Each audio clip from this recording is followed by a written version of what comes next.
You are listening to KLRN Radio, where liberty and reason still reign. Hi, I'm Mike, founder of DollarShaveClub.com. What is DollarShaveClub.com? Well, for $1 a month, we send high-quality razors right to your door. Yeah, $1. Are the blades any good? No. Our blades are f***ing great. Each razor has stainless steel blades, an aloe vera lubricating strip, and a pivot head. It's so gentle a toddler could use it. And do you like spending $20 a month on brand name razors? 19 go to Roger Federer. I'm good at tennis. And do you think your razor needs a vibrating handle, a flashlight, a back scratcher, and 10 blades? Your handsome-ass grandfather had 1 blade and polio. Looking good, Pop-Up! Stop paying for shave tech you don't need. And stop forgetting to buy your blades every month. Alejandro and I are going to ship them right to you.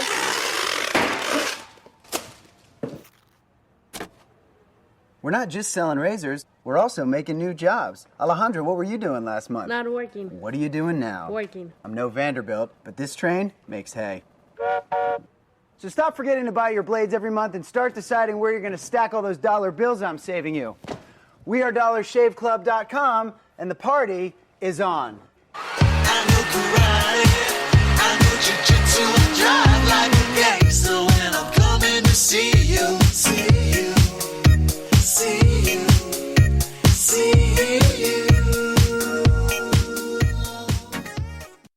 you. Not to be a backseat driver, but can you say for sure you got the best monthly payment possible on your auto loan? Could it be that you might have gotten a better deal by shopping the loan at a few places and have a lower car payment? Next time, before you go car shopping, visit Communication Federal Credit Union first. Our auto loan experts will find you a perfect loan and get you the lowest monthly payment we can. Communication Federal, your auto loan experts. Restrictions apply. Federally insured by NCUA.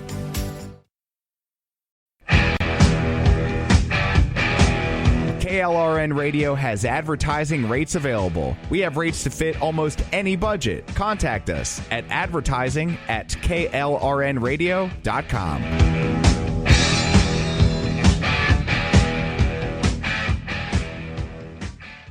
Today, this breakfast isn't just breakfast. It might be the first McDonald's breakfast you're having at McDonald's again.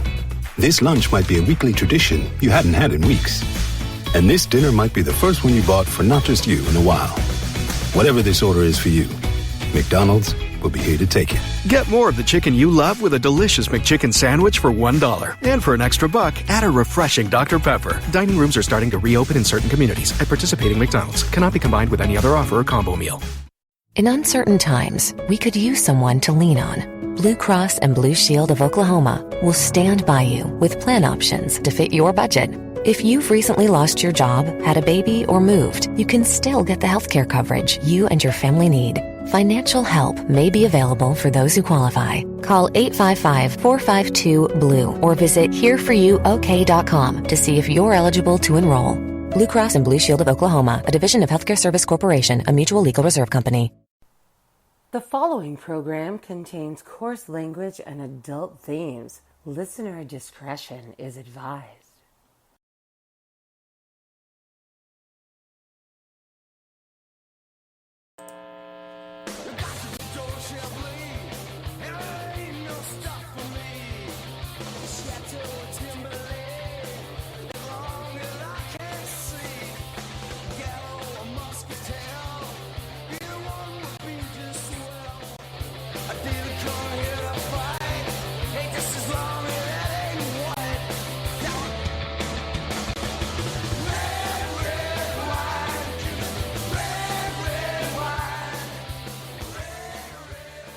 Hello, everybody, and thank you for tuning in tonight to the Red Wine Show. People get into politics. Some people were born into political families, and they do it because that's the family business. Fame, fortune sometimes comes with it, a lot of criticism. And then sometimes you have regular people that decide to join politics because once they've seen something, they can't unsee it. Tonight, Diana's out. She's having another reconstructive surgery tomorrow, so I hope you'll all say a prayer for her. Di, I hope you're listening. And tonight I'm joined by my good friend, Carrie McRae. And she's been so gracious to be able to fill in for Diane when she's having her surgeries or feeling a little bit under the weather. So tonight we hope to have a little discussion. We hope that you'll join our chat and tell us if you've decided to become more involved in politics. And I'll just turn it over to Carrie. For those of you who don't know her, she's a school teacher. She's a mom. She's a grandmom. She's an awesome person. She's one of the reasons that I went into politics, because I was helping her on her campaign. And she ran for state senate, Barnstable and Plymouth counties. And say hello to Carrie McRae. Hello again. And Darylyn, I appreciate you calling me to fill in. And especially when you were talking about what the topic was going to be tonight, I was really excited because I think we're seeing more and more people across the country, frankly, that are getting involved because, they just can't sit there and complain with their families and friends. They need to do more. So I'm excited about being on tonight with you. Yeah, we saw a lot, and you and I went through a lot in our own campaigns because we weren't political people. And how I got involved in your campaign was I believe I heard you on the Ed Lambert show, and I was like, you know what, I have to reach out to that woman because I've always spoke out. I mean, not publicly, but I'm kind of one of those people that you don't have to ever worry if I'm mad at you or or if I'm not, because I'll always say, and I'm a pretty laid back, easygoing person. But what got me is, like I said,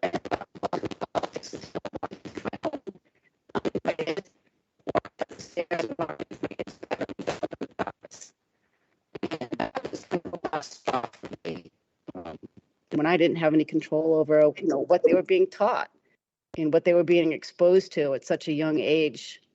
So that's why I entered. I didn't like the bills that were being presented. I thought a lot of the bills were redundant. And if we have 7,000 bills in the State House, I think we probably have 6,000 bills too many. Yes, I agree. Your thought on the recent bills? I mean, the gun bill is, just a way to disarm citizens, and it's a constitutional right. But there's so many arguments and so much parroting of certain information and really not enough research that's done. And I just hope that no matter Democrat, Republican, or unenrolled, we welcome everyone to be involved and to be educated. Well, I think that's the big piece of it, is to be educated. You hear so many times of people like, oh, I don't like those big, scary, long barreled, shotgun looking things that are like AK-47s or whatever, and they don't realize the difference between just what a semi-automatic is. And I am still learning all the details of things, but the media does such a great job in scaring people and pushing them in a certain direction. Even this morning, I was at the gym and I had congratulations for going to the gym. Yay, right? Even before the new year, gotta just do it, right? You get ahead of it. That's right. But I noticed on the left side of me on the treadmill, there was CNN playing. And then there was something in the front, I don't even know, ABC or something. And then to the right was Fox News. And they were both talking about, trying to think of exactly what it was. Hunter Biden. And I'm probably going to make a mess of this, but they were saying about how Hunter Biden on the Fox News page was saying that, he was refusing to go. He was trying to make up his own rules about, how this, investigation was going to happen. And then on the right side and on the left hand side where we had CNN, their headline was, Hunter Biden agrees to go public. And I was like, wow, completely too different, right? Now, I don't know. I think about it like you hear her version and his version and then the truth somewhere in between, right? And right, I think that's the point. On the headline on CNN read one way, the headline on Fox read the other way. And it's so hard for people to decipher what the truth really is. And I think more and more people now are asking those questions, doing the research. They're not just, jumping and hearing one side or the other. They're doing their own research to see if they can get to what the truth is.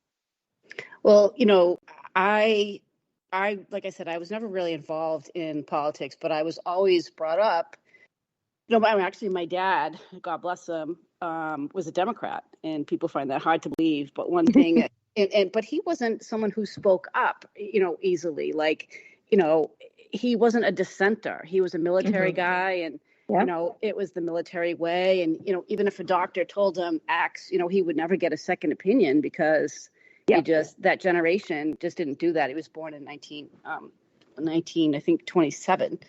So, you have different factions of like Democrats as well. You have the old school Democrats when we learn in school that, Democrats protected union people to make sure that they got fair wage and fair pay. And then you had, the Republicans that were thought of as more like capitalists that took advantage of people. And at that very elementary level, from there on, the parents are going to sway the kids to go one way or the other. And that's one thing I don't think we should lower the voting age to 16. I mean, my twins just got their driver's license, and I'm worried about them driving, never mind making a good decision, to vote. And that's purposeful. And that's one of the things I think that people need to get more involved in politics. I mean, do you really want a 16-year-old voting? And they're being in, they're in the schools for 8 hours a day. That's a long time to be influenced by somebody other than your parents.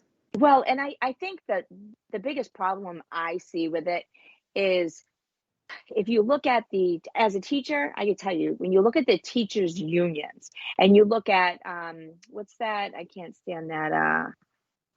Randy Weingartner? Weingartner, okay. Oh, horrible, horrible individual. But anyways, all the booklets that we get from the National Education Association, from the Massachusetts Teachers Association around election time, I'm getting text messages, I'm getting emails from all of them saying, vote Democrat, vote Democrat, vote Democrat. So do we really think that are in school, to your point, 8 hours a day with union teachers not going to, try to sway or mold those kids to vote Democrat? Just the way it is. The problem is, it's not even just about voting Democrat. It's the policies that they stand for. I call them regressives, not progressives, but the policies and the direction they want to see for the country. That's not something that 16-year-olds really understand the big picture. Right? They want their freedom.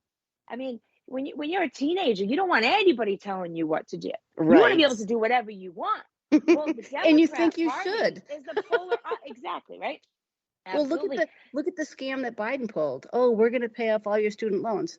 I mean, he knew that was not a viable plan. Nope. But that was used to get college kids to vote for him. Yep. And, I don't know what the Republican Party is doing to push back on that. I'm hoping that we can,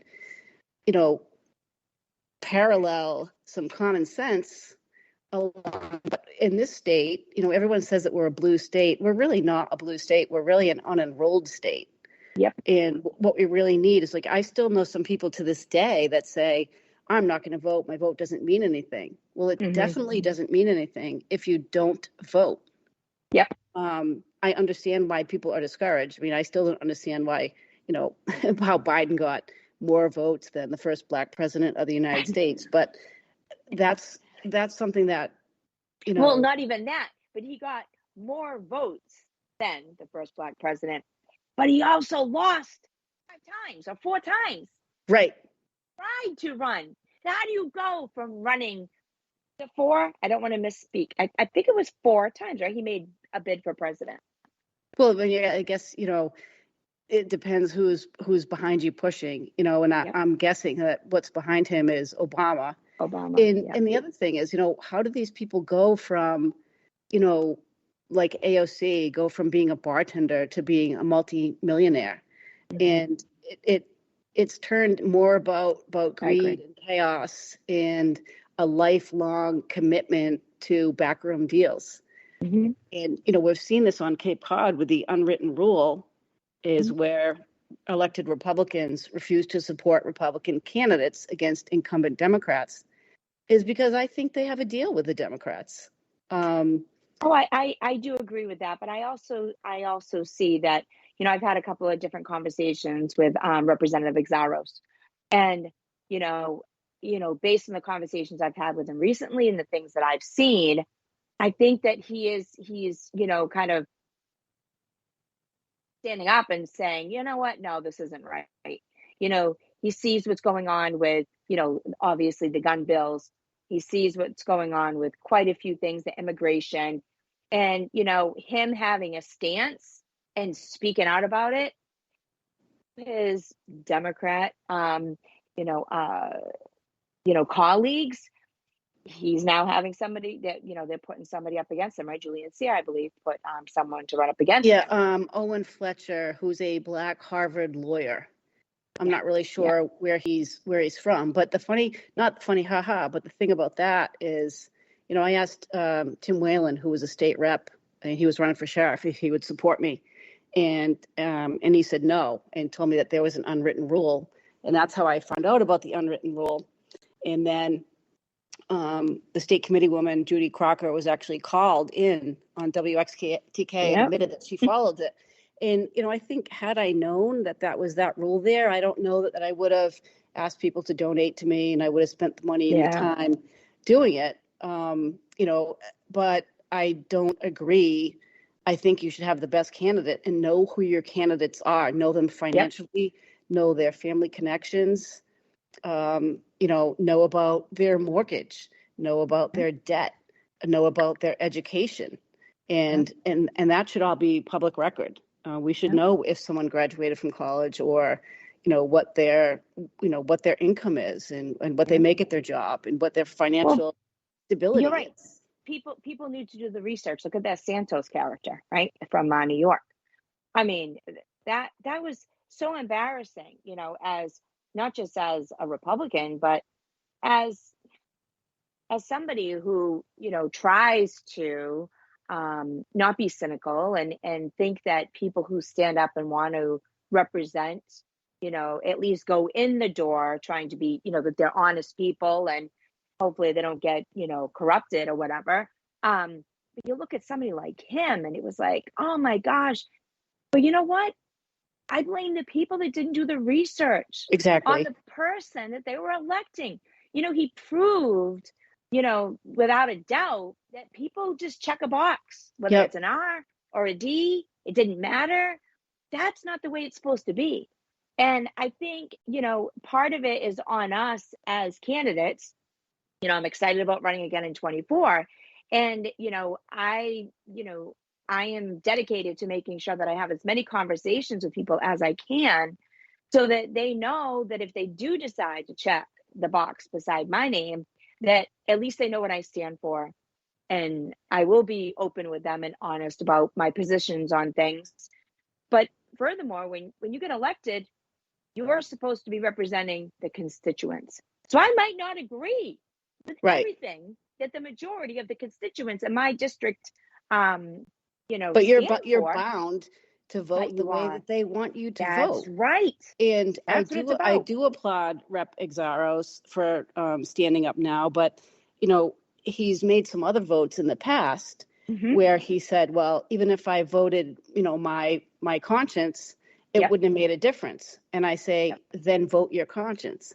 That's because if it doesn't make a difference, you're at least showing the other people who have the same values as you, they are on their page. And and the other thing, it seems like political extortion to say, if you don't vote this way, we're not going to give you, because this area also includes Democrats and unenrolled people. I agree.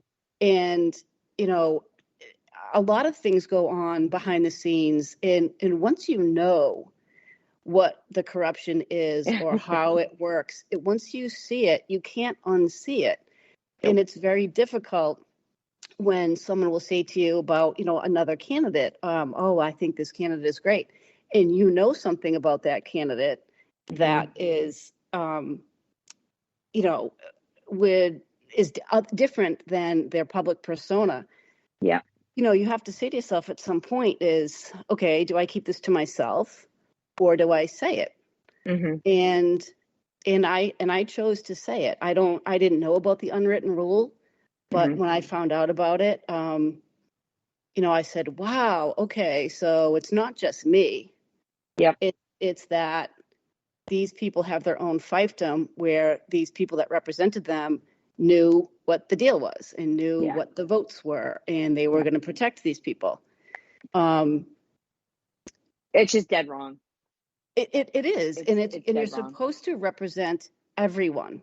Yeah. Like, you know, Julian Cyr, you know, I understand that he's gay, and you know, I have gay family members and friends, and the majority of my gay friends are against men having free laser. I mean, how great would it be for women to have free laser treatments? Like, I don't want to shave my legs and my armpits and my bikini line for the rest of my life, or under my lip or whatever else. You get hair, you know. And so I just, you know, and that makes the insurance go up for everyone. Yeah. So those type of bills, they're not helping everyone, but they seem to get pushed through because of his orientation. And it seems like you can do anything you want if you're a Democrat. Oh yeah, and if you you know, are in favor of or speak to, you know, what I find is interesting right now is our auditor.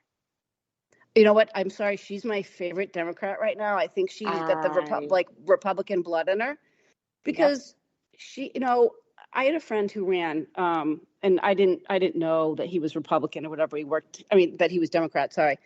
But I respect him. I really like him a lot. I worked with him during my career, and he's someone that I speak to on the regular. But, you know, like when I said to him about Rebecca Rausch, he's like, oh, she's a friend of mine, be careful. I said, well, I don't care if she's a friend of yours. I go, why does she think 13-year-olds should be able to consent to sex with 15-year-olds? I mean, that was a bill that was put forward. And it's put forward in a way to say, well, we want to protect kids from not being labeled as sex offenders. Well, okay, so you're undermining the discretion of the police officer. You're undermining the discretion of the district attorney, and you're just going to change this bill. And this other bill that we spoke about is called the Prison Rape Elimination Act.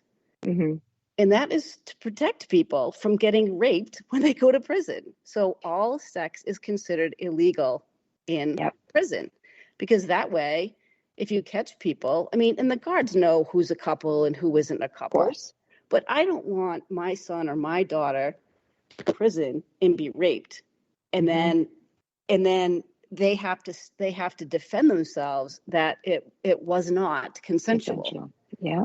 So Jason Patrick Lewis is a senator, and he's trying to put through this bill so that alternative lifestyle, gay and trans people,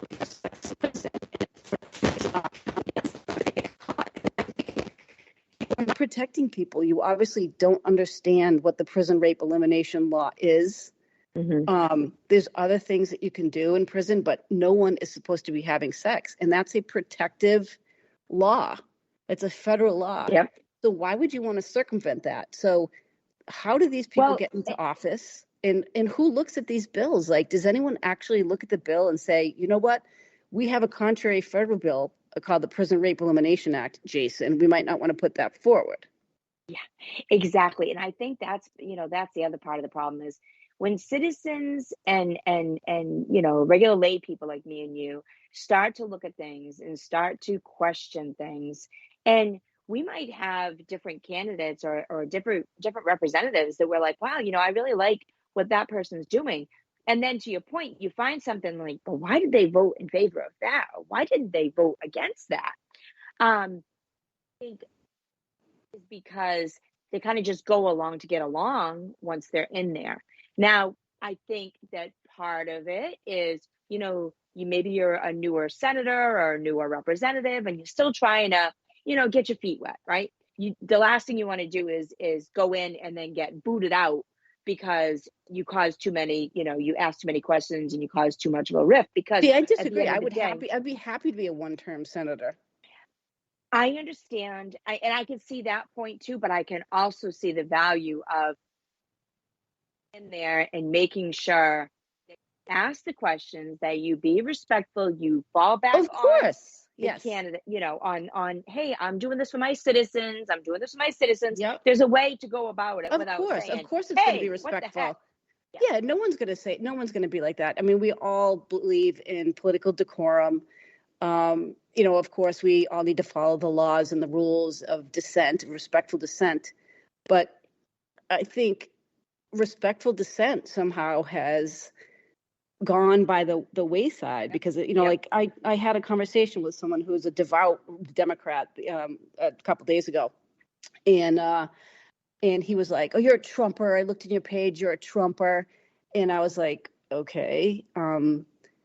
But listen, I helped you a couple weeks ago and I didn't call you up and call you names." Mm-hmm. So and the conversation we were having between him and I had nothing to do with politics. Yeah. It was about something totally different. Yet they thought to interject what they believed were my political ideologies. Yeah. And I was like, wait a second. I go, Julian Sear wants to bring safe heroin shoot-up sites to Cape Cod. He wants to legalize prostitution and all drugs. Do I call you a Julian Sear-er? Yeah. And he was like, no. And I was kind of put off because I was like, this is someone that I helped. Regardless, I mean, I knew that he was a Democrat. Yeah. But that's where I kind of get upset is you're making assumptions about me based on my political.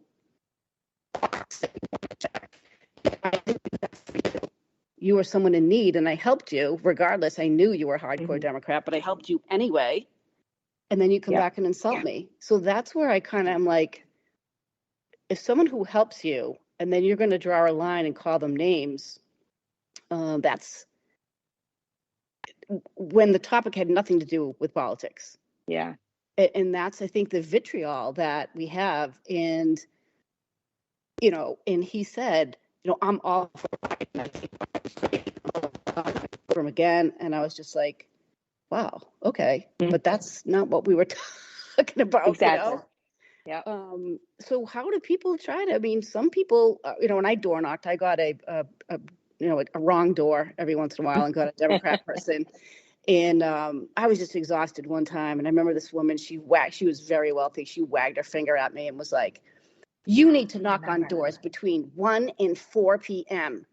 And I was like, excuse me? She's like, 1 and 4. And she like snapped her fingers at me. And I was pissed. And I started to leave. And then I was like, wait a minute. I'm a veteran. I'm a woman. I'm a retired law. I went back up to the door. And I was like, ma'am. And she was like, 1 to 4, 1 to 4. And their son came out. And, I was upset. And it turns out that he was like best friends with Gavin Newsom and thought Gavin Newsom was the next coming of Christ. But he was kind to me. Yeah. He apologized for his mother's behavior. Of course, I said nothing when, he said that he thought Gavin Newsom was the second coming of Christ. But he still was kind to me regardless. He knew his mother was mean. Yeah. And that's the part I don't get. Like, when you're at an impasse with someone and you just say, I really appreciate having this conversation with you, but it looks like, we're not going to agree, but I enjoyed hearing your part. It's interesting. My sister is, I remember having a conversation with my sister one day about, immigration and such. And she's definitely more liberal on the liberal side, but she's more of an independent, but definitely more liberal when it comes to social issues. And I remember having this conversation and she said, well, Carrie, we've got to let people come across the border because they're leaving horrible places. And I'm like, well, what if the government said, hey, you know what, Jenny, I know you've got 4 children and you've only got 3 bedrooms, but you know what, you should take all your kids, put them in that other bedroom and bring a family in. She goes, well, maybe I would do it. And I said, okay. I said, well, then what if the government knocked on your door and said, hey, you know what, we need you to bring in another family. We'll give you some money to take that living room of yours or something like that and cut it in half and make another bedroom. Or in your garage. Or in your garage. We'll help you. And we kept going and going. And she was like, then I would take another family. And I said, and what if one of those members of that, group hurt your children? Yeah. Oh, and I said, oh, what? And I said, because this is what I talk about is, you know what? We can help people and that's fine. But we need to vet people. We need to do it the proper way. We need to make sure that they are people that really should be coming here. Like there's got to be control and a process. I said, when you have, more A child rapist that comes in and gets caught in Martha's Vineyard. He raped a 5-year-old. Martha's Vineyard, Mashpee. When I ran in 2022, I was the one that kind of heard about Kingston. I called Fox News. I showed up in Kingston, right at the town hall, the whole 9 yards. And everybody's like, no way, no way, no way. Now it's like, oh, yeah. And they're in Falmouth, they're in Bourne, they're in Plymouth, they're in Mashpee, they're in Sandwich, they're at Dennis, Yarmouth, everywhere, right? Yep. And, on the base, on the military base, it's like mind-boggling. Yeah. And you're going to tell me that Rapists, they're not printing those people and they're not, seeing where they come from on a military base. I mean, if I can't cut through there anymore with my law enforcement retired badge, how do we have unknown civilians on a military? He said he wasn't. He said he wasn't a murderer back in, of course, Guatemala or Venezuela. Yeah, we'll take your word for it. Yeah. Oh, okay, no problem. Right. It's just it's putting us at risk. Sorry, I'm trying to get a water.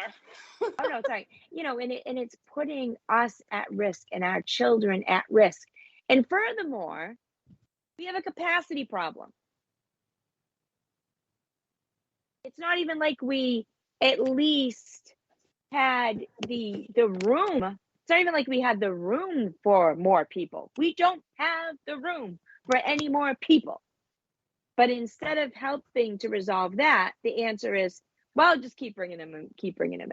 And let's take the nursing home in Dennis with 88 or 80 residents, and pull them out and disperse them all over the place. Here's what I think is going to happen there. I'll tell you. With that, I'm telling you right now. I'll tell you what I think is going to happen to it. And you heard it first here on KLRN Radio. I bet you that they turn it into a drug rehab for families. And I bet you, oddly enough, that those drug addicted families are going to be illegals. And we're going to be paying them. So I want everybody to watch that. What is it? Eagle Pond. Yes. Eagle Pond. Because now some of these sober homes, and now they're calling them partial hospitalization programs, are now taking illegals that are, quote, drug addicted. Now, how do you prove that someone's drug addicted? Well, you don't. You don't. You take them at their word, and guess who's going to be paying for it? That's right. We are. And I think, much like, like someone will say, like, oh, a cheater always cheats, or, I don't think anyone ever changes until their behavior reflects directly on themselves. And what I mean about that is, say a guy cheats. He finally realizes that cheating isn't the way to go, and maybe he stops and maybe he doesn't. But it's not because someone else told him you should stop cheating or you should stop lying, or it's when you either get caught up in it, you get caught lying, and you have to reap what you sow there, and take it and swallow it. But I'm hoping that now we're seeing, when illegals start knocking on your door in New Seabury and begging for money, that's when some of my friends really saw it. And they were driven by somebody from the base, and they dropped these people off in New Seabury. You don't see gated communities, some of those people worrying. But when people are personally affected, when 50% of the kids don't speak English, or 50% of them are on, ISPs or? IEPs, yeah. IEPs. Yep. And then the school asks for more money. And right? You're right. Our schools are approaching average. They're approaching average. A kid comes to school with a gun, and what Yep. the superintendent says, or the principal at Barnstable High School, I can't remember her name, no students were in any danger at this time. The hell they were not. What is The that? kid had a Yeah. gun. Oh, Gun, well, it yeah. wasn't loaded. Oh, okay. Doesn't So, matter. his friend had bullets in his pockets or whatever. Like in The Mashpee, kid's walking down the hallway with a butt coming out of their mouth. Oh, well, it's not lit. Go ahead, continue on. right? It's crazy. It's, and all these superintendents say the same thing, at no time were any students in any danger. Well, Patty Bean, superintendent from Mashpee, brought in 6 state inmates and let them walk around, and we posted on our Facebook page, Double D Uncensored. And she lied the whole entire time. She lied and said that the footage wasn't there. She lied and said she was on premise. She lied and said the school resource officer knew about it. And so the next time someone goes to vote for somebody in Mashpee, ask them about Patty DeBoer, the superintendent. Yep. She's the highest paid person in that town, and she's not Yep. elected. Nope. And I think we need to start focusing on schools and school committees. And, Oh, yeah. we just want more people to be involved. And the best way to get information, I think, and I don't know what you think, but is to talk to someone face to face. Yes, I agree. You go to some of these, like some of the meetings in Canton, the select board meetings. This guy actually said, "Fucking random citizen," on an open mic. Like he was calling a citizen a name, and he used profanity, and that just like. Can you imagine saying "fucking random citizen"? Like if that came out of one of my one of my town council, it's like I'd be like, "Whoa!" I mean, it's bad enough we had a town councilwoman who was drunk and smashed her face off the desk about 5 times, and she got reelected. But people like her, so they'll overlook all these other things that ran over 2 dogs in my neighborhood, and they'll overlook these other things because they don't really know who the person is. And if you start to point that out, people get mad. Yeah. Have you noticed? Yes. So Facts what do you? are very scary. What do you do? You keep about it. Because you know what? You think about the pendulum, right? Pendulum swings, evens out, no matter what. And I think, when I was thinking about running in 26, I wasn't going to run in 24. It's presidential election. As a Republican, it's even harder. More people show up to vote. We have a higher concentration of Democrats. Obviously, independents are the big piece of the pie. But so crazy that it just makes sense to get involved again.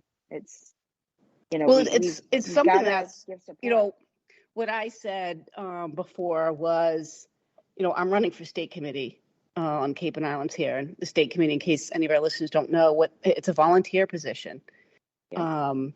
Which even when I ran for state senate, I said I would donate $10,000 a year out of my salary to a Cape charity,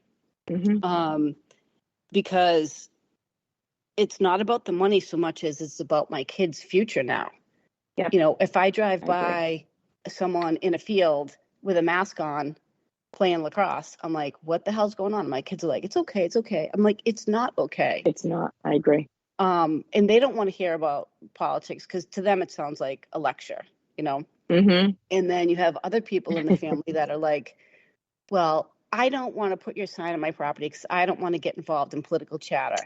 I'm like, they don't, and that person didn't even know what a senator did, which was kind of scary for an Ivy League educated person. But I digress. Being like Kippy Diggs, for example.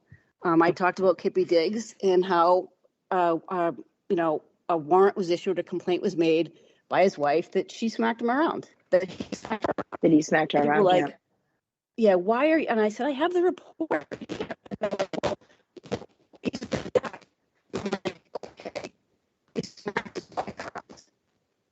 And they're like, well, that's personal.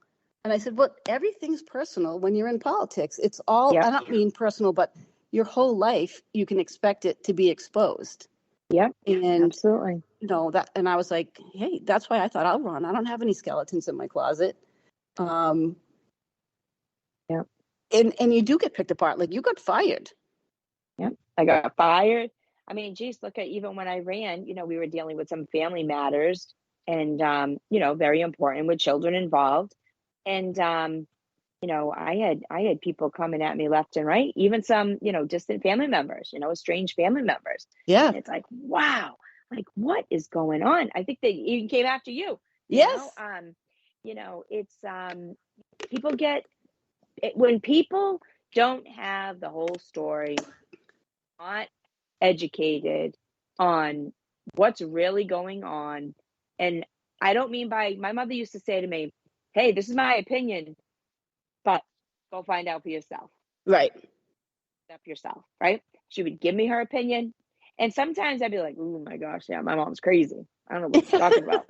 And then 2 years later, like my husband, son, I said, what? And he goes, remember your mother told us this was going to happen? I'm like, yep, right. And but the biggest thing is I always say to we have a bonus daughter. She was our foster daughter, but now she's just part of the family. And I say to her all the time, ignorance is bliss, because she used to say to me, she'd be like, oh, I don't want to talk about that crap. Oh, that stresses me out. I don't want to know that stuff. But guess what? Now she has a 16-month-old little baby. Oh, yeah. Now, world changes then, doesn't it? Paying attention. Yeah. She said to me just recently, last week or so, she's like, I really don't vote. I usually don't vote, but I'm voting for anybody that's opposite of what's going in there right now. Right. Right. And She so goes, tell me because about, this is crazy. speaking about your run, and we only have like probably 8 minutes left, but you're challenging Susan Moran, who is in Falmouth, and actually she was pictured with the felon Rick Corey at some dig at his wife's the felon's wife's spa in Falmouth. And I don't know if you know, but he no longer works at the sheriff's office. I He was heard. the epitome. He was the epitome of what we want, according to Donna Buckley.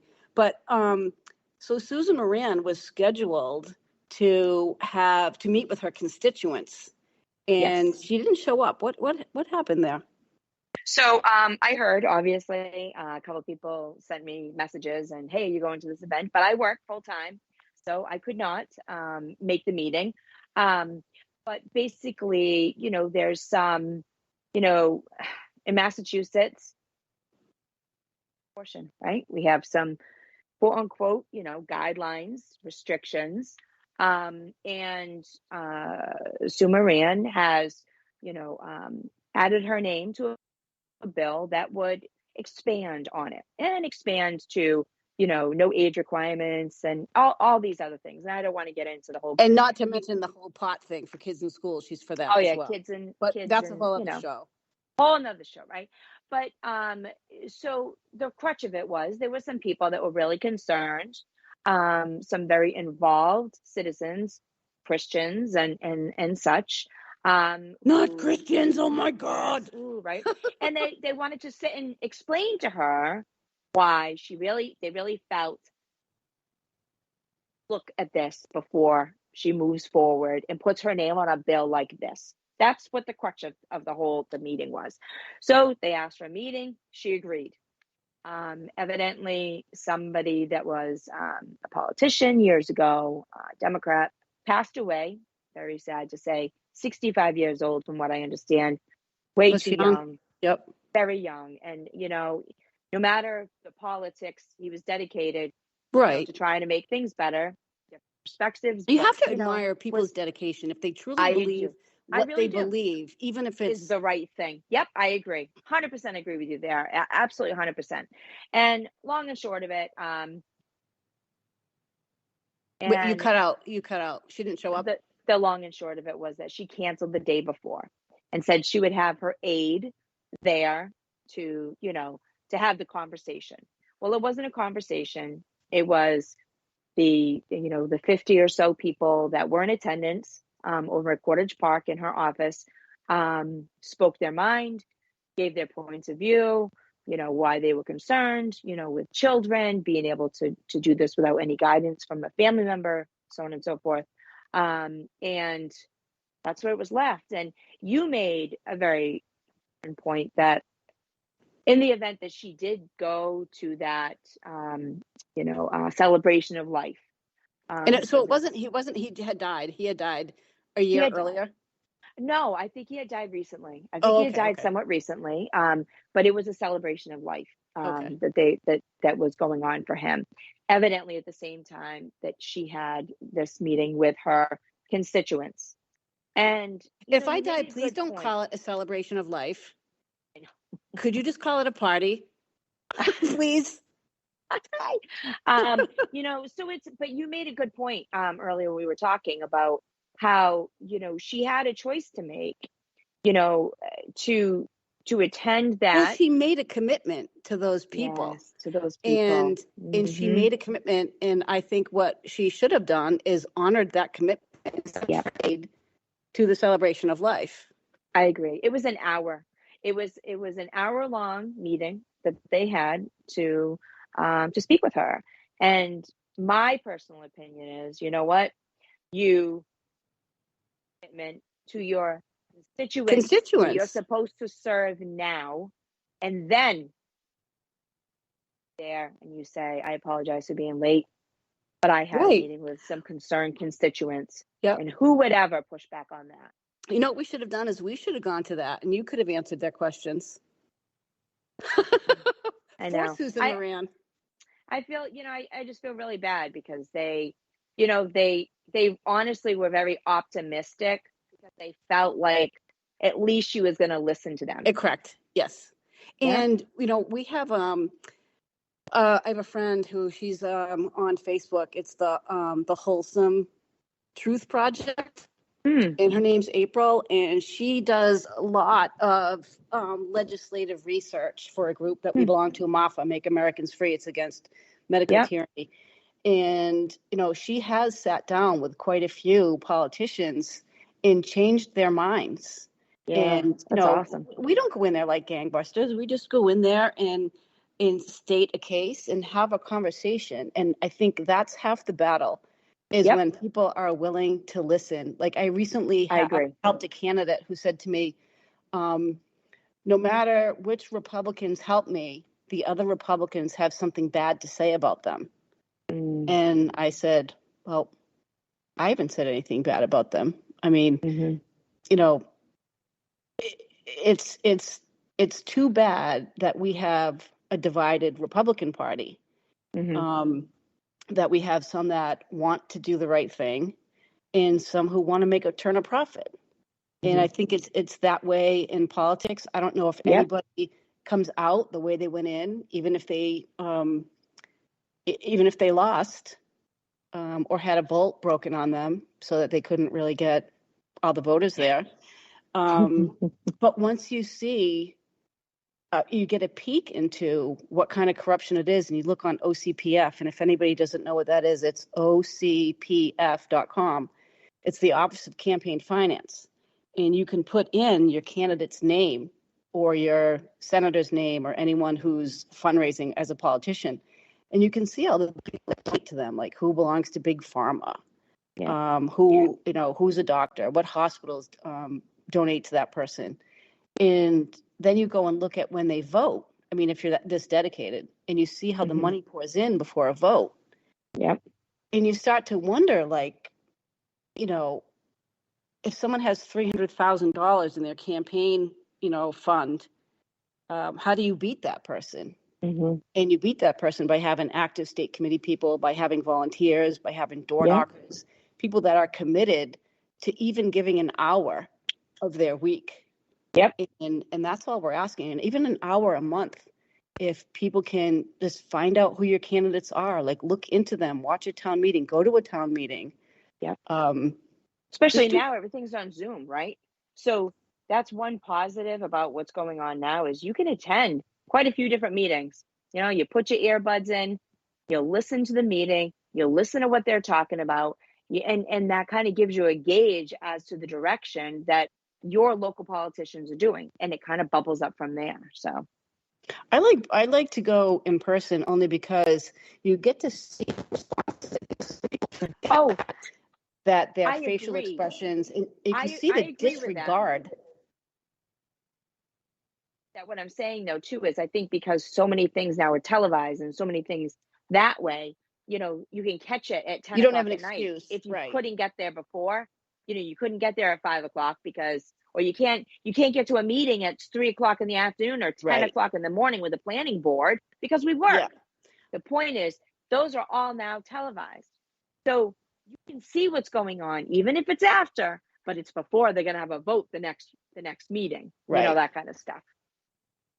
Well, we're hoping to start to do something, and I've talked to our producer about this, Rick, about maybe starting another channel. I don't know if, or maybe we'll do a YouTube or whatever, but I would like to get some people to be involved, like somebody from Harwich, somebody from Orleans, and to just kind of report what's going on and to have one source. Rick is talking about having a news source on the web. And I think that's great because it would just be, I just want a fact, like what was the vote? Yes. Like, Mashpee has a $25 million budget for the schools alone. Yet the person that's getting paid $250,000 a year has lied to police. She got found guilty by the Office of Campaign Finance. She let prisoners in the school, and parents don't know about that. And they're afraid to comment and they're afraid to speak up because of retaliation. Yep. And I keep saying the same thing to the people who work at the Barnstable County Sheriff's Department is you can speak up or you can get in line and wait to get whipped by the company. You just wait to get whipped because the next leader is going to be just as bad as the leader you have now if you don't speak up. And that's why I'm hoping people will just, I'm not even saying to vote one way or the other, but just be involved. Yeah. And talk be to educated. other people. Yeah. Talk to other people about how votes work and, what goes on in your town and where they're spending the money. Mm-hmm. Where is all this money being spent? And I think we're going to wrap up. How are we doing for time, Rick?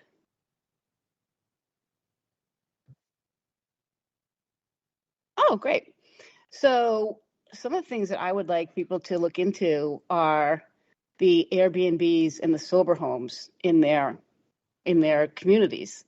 Mm-hmm. Because for some reason the sober homes are protected by HIPAA, where they don't actually treat people. So I don't understand that. Yeah. And the buying of these homes for over $100,000 over asking price eliminates families. You can't, as a cop and a teacher, you probably make over $150,000. I'm sure you do. And when you're trying to buy a $750,000 house, which is the cheapest one you can find in the neighborhood, and someone outbids you by $100,000, I said to one of the town councilors here, I said, there's 517 Airbnbs in Centerville. And he said, no, there isn't, because only 100 of them are registered. I was like, that if you go on VRBO, there's 517 in Centerville to choose from. So one, if you're only getting tax dollars from 100 of them, you're seriously misrepresenting the tax benefit. And two, I don't care with your home, but I care what you do with your homes. Yeah. So, how do you get people to be interested in one issue other than when it knocks on their door? I think the biggest thing is right now it's knocking on our door. So many of these issues are knocking on their doors. The schools, the immigration, the crazy expensive, fuel costs. How about cream cheese? Okay, I love cream cheese. I like it on a bagel. I like it when I make frosting. I like it on celery with some really good Himalayan salt. Did I say bagel? It's always good on a bagel, right? Yeah. $7 for cream cheese. Like, I never thought that there would be a time when I would be like, I'm not buying that because it's too expensive. Like some feta, some olives and feta and oil with some antipasto was like $9. It was literally a 3x3 square. Yeah. And I thought, wow, this is really bad if I'm saying I'm not going to buy that because it's too expensive. And I think that's the thing is, reality check to everybody, your front door. Yeah. If you don't realize it. You cut out, Carrie, sorry. No, what I was saying is, even if people don't realize it, on their front door, and they It's on their just front need door. to look Well, around how about and this? get involved. When the government makes products cost more, we have inflation, right? Biden brought us this inflation, and everything costs more. Well, what does that mean? That everything is taxed at a higher rate. That's So right. the only people that are making money right now is the government. And we know Win-win. that because they're giving billions to Ukraine. They're giving billions to other countries. Yeah. And allowing people to protest with Palestinian flags in support of terrorist groups. And that's when you start to think, imagine if they just let us keep some of our money. I know. I mean, I'm not inclined to donate to a charity unless I know exactly what happens to the money, because That's I've right. looked into some of these nonprofit groups. Nonprofit doesn't mean they don't make a profit. Nope. I mean, when Martha's Vineyard Bank is opening their Martha's Vineyard Charitable Bank Foundation, and the banking commission is saying to them, you can't use your name bank in a foundation. And the president, who's president of both, is like, yes, we can. So, if we can't control banks and what they do with their money, that's our money too. Mm-hmm. So, every time we have inflation, the government is the only people that are still making money because they are bringing in more taxes. Even if people aren't working and they're laid off, the sales tax, the excise tax, the property taxes. And when that Airbnb or that sober home buys a house next to you and pays over $100,000, your assessment is now going up. So That's right. that sober home is costing you money. Yep. More tax. And it cost all your neighbors money. And if they're not effective, that's even worse. If it's just a mill, a mill where people are coming in and coming out, and these desperate families are paying, tens of thousands of dollars to try to get their kid back on the right track. Yep. It's time to be aware of what's going on around you. A lot of people are saying that they just want to leave Massachusetts, that they want to leave Cape Cod, that businesses are leaving Cape Cod. And, what the towns are saying is, well, we need to build more homes. Okay, well, is that what we need to do? Have we looked at what the demographics is and who's living in homes that we have? Good point. How is this going to affect our vacationers? Are all these hotels going to be filled with illegal aliens? That affects everybody. But it seems like Martha's Vineyard's got a hold on it, though. They can get rid of murderers and illegals and with a phone call. So maybe we need to hook up with somebody on Martha's Vineyard to see what their connect is. Well, listen, I really enjoyed our conversation tonight, and I can't wait to be back on here with you, and hopefully more people will get involved. We hope so. Maybe you'll join us next week when Diane's back. She's having surgery. Like I said, she's having another reconstructive surgery on her ankle after a fall she took when she was with me. And she'll tell you, we'll talk about it next week because it'll be more funny if she's actually on the air so we can make fun of her, right, Rick?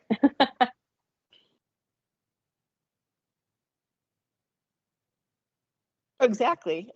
So, Diane, we love you. We wish you well tomorrow with your surgery. And I can't remember your doctor's name. I think his first name is Eric.